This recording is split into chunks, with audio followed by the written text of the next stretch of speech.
Bible గ్రంథం చెబుతుంది, అతడు విశ్వాసమును బట్టి మరణమును రుచి చూడకుండా అతడు కొనిపోబడిన.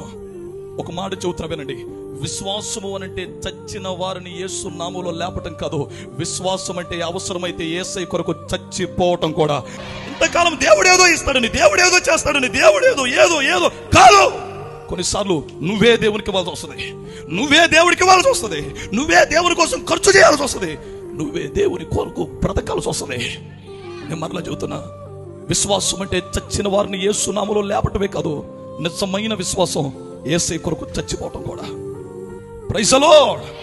విడిచిపెట్టని వ్యవహారాన్ని మనం కలిగి ఉండాలి.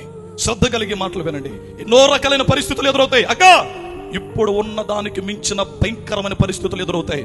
కానీ ఒక మాట చెబుతున్నా వినండి, అది ఉపద్రవమైన, ఉన్నవైనా, రాబోవైనా, వస్త్రహీనతైనా, కరువైనా, ఖడ్గమైన, ఏదైనా యేసయ్యను విడిచిపెట్టని ఒక సియోను పర్వతాల వలె ప్రభు మిమ్ములను, మీ కుటుంబాలను దేవుడు స్థిరపరుచునుగాక, స్థిరపరుచునుగాక, స్థిరపరుచునుగాక.